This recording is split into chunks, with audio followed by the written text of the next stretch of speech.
Block TV, and even with all the craziness happening in the world, like they say, the show must go on. And as always, we are joined by Lou Kerner of CryptoOracle. Lou, thanks for joining us. Hey, Yona, nice to be here.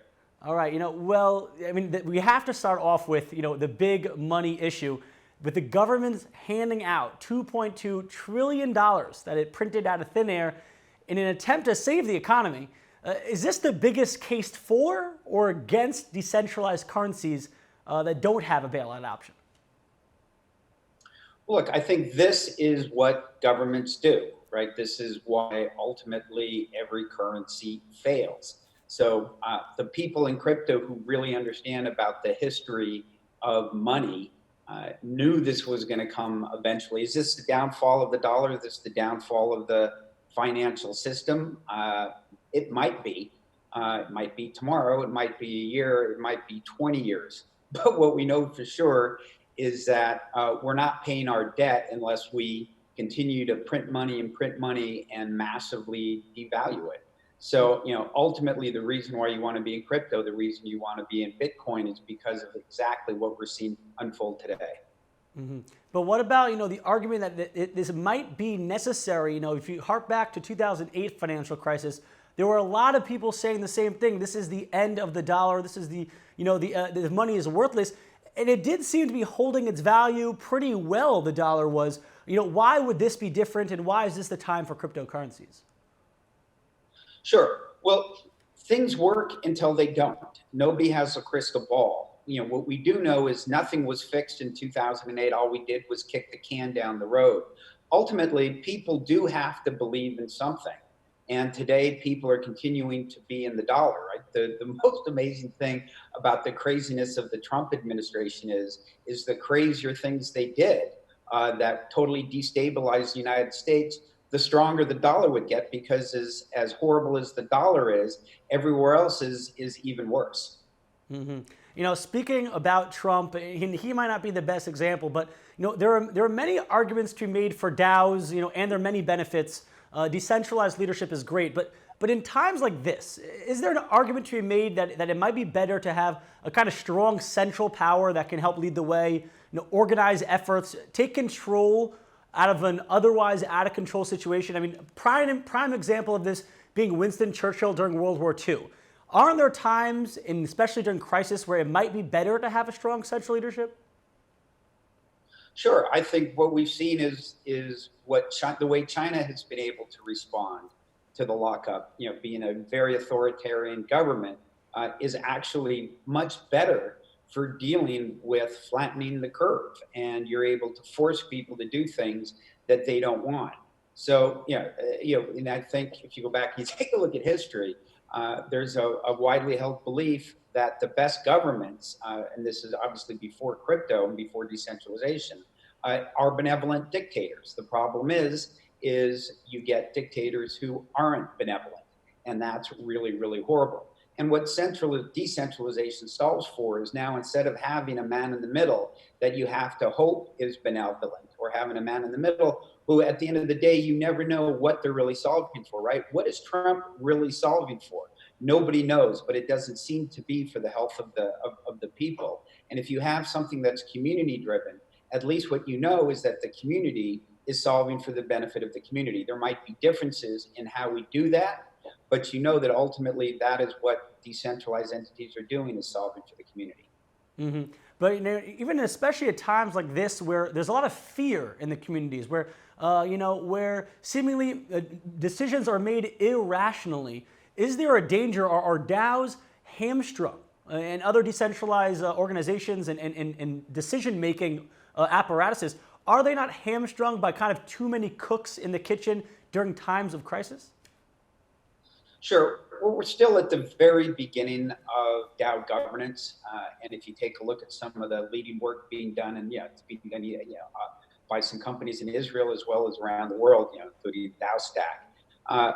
What you see is that the way to scale decentralized governance isn't really to have everybody vote on everything, but set up systems where you're able to have the people who know about whatever it is that needs to be solved being the people who are voting on it. and there are different mechanisms that you have to try and optimize for that. The bottom line is obviously there is no panacea. There is no perfect governance system. But my view is decentralized governance is competing against centralized governance, and that's a really, really low bar. I hear. And now, and more specific, on a more micro level, when it comes to centralized social medias versus decentralized social medias, in general, before this crisis, centralized social medias like Twitter and Facebook got a lot of flack for kind of being gatekeepers, censoring. In times of crisis, we're speaking, this is out of the ordinary.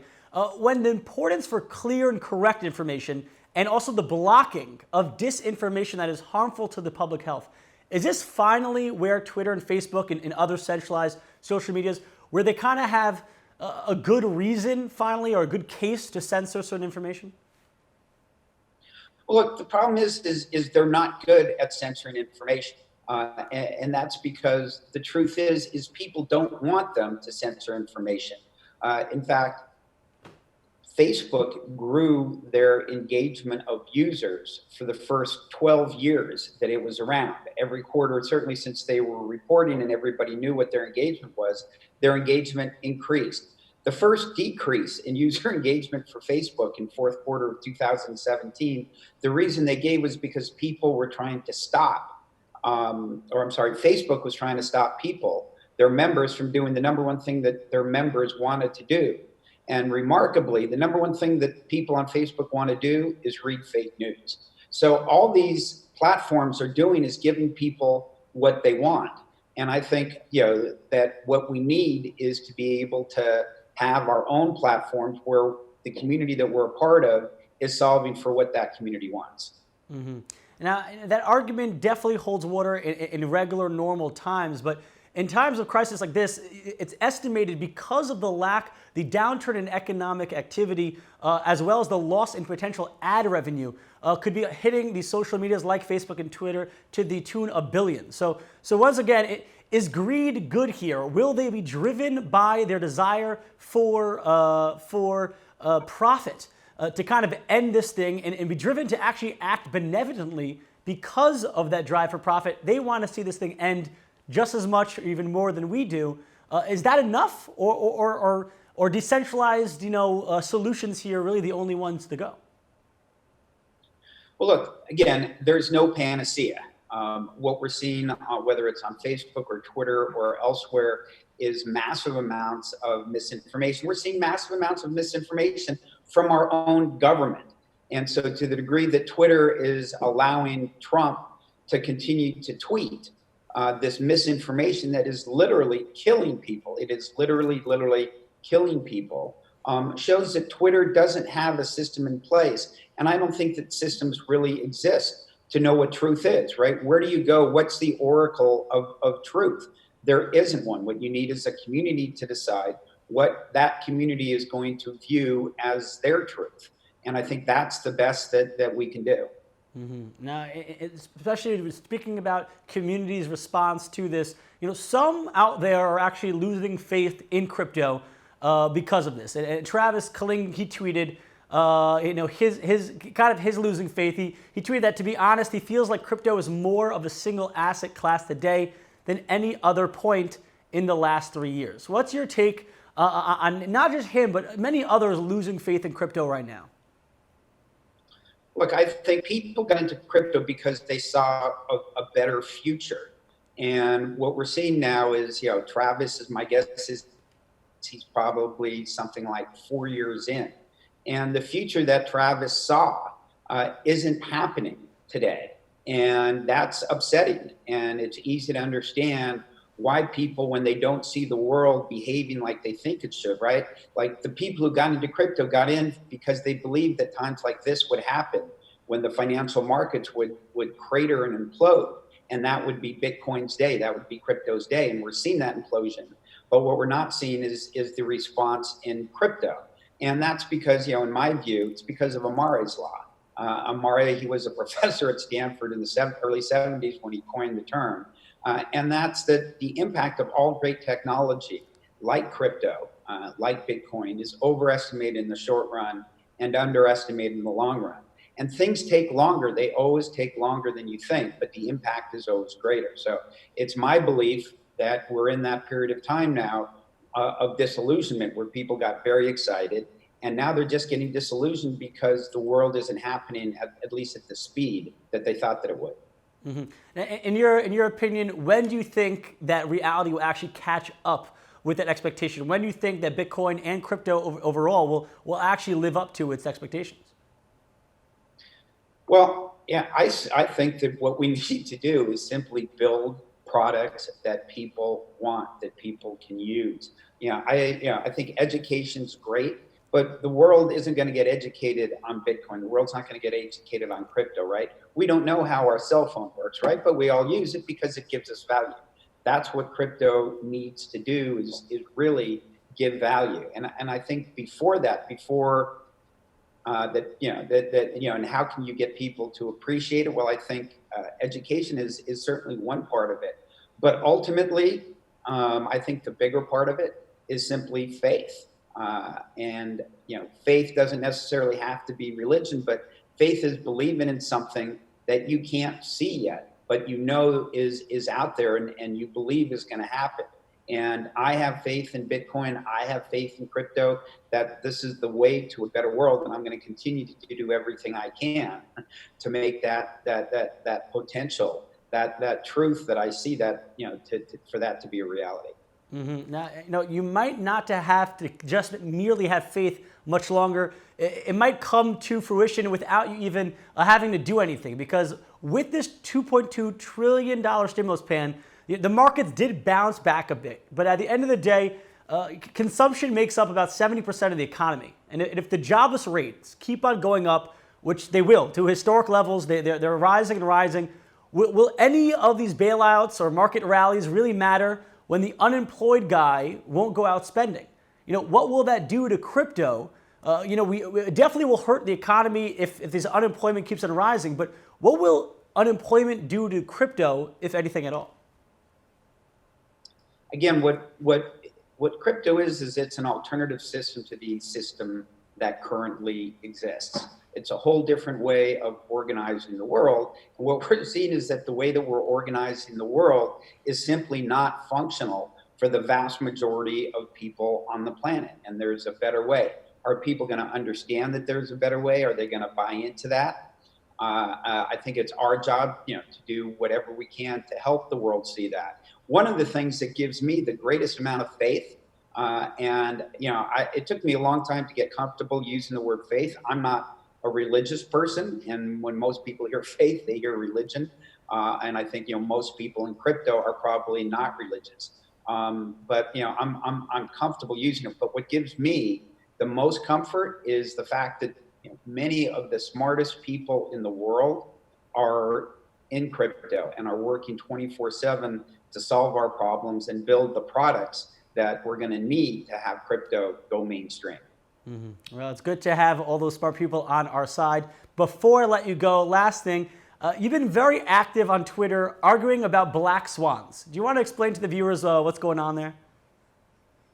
Sure. Well, I think that we call things black swans that actually aren't black swans. A lot of people calling COVID-19 a black swan, when in fact, in the book that Taleb wrote about black swans, he actually used pandemics as an example of something that people call black swans that aren't, because pandemics happen all the time. And in fact, with certainty, that pandemics are going to happen again. So the fact that we weren't planning for pandemics, and in the United States, we spend, literally hundreds and hundreds of billions of dollars solving for military problems that aren't problems. Yet, with a few $1 billion, we could have solved for this and didn't. Markets imploding like they're imploding today. People called the 2008 mortgage crisis a black swan. That's really when it came to prominence. And in fact, it's not a black swan. Financial markets implode all the time, and calling them a black swan, I think, is doing the world a ton of hurt, because people don't expect these things to happen when in fact they should totally expect these things to happen all the time. So if COVID-19 was in a black swan and the 2008 financial crisis wasn't a black swan. What is an example of a black swan? Yeah, things that rarely, and when I say rarely happen, I mean, things that happen once every 100 years or 200 years or every million years, right? An asteroid hitting the planet is a black swan. Very hard to predict when the next one is. Of course, we'll see it coming, but right now, we don't see it coming. There are obviously other things that are black swans. I'm trying to think of a black swan that's something that happened in our lifetime. And I wish I could come up with an answer. I'm sure I'm going to do that as soon as we finish this. Yeah, all right. Thanks, Lou, so much for joining us, filling us in on all the latest and greatest. And stay safe out there because we do love having you out here on the show. And for all our viewers at home who want more on blockchain, cryptocurrency, and tech news, make sure to check us out at blocktv.com. Watch us on Amazon Fire TV and Roku.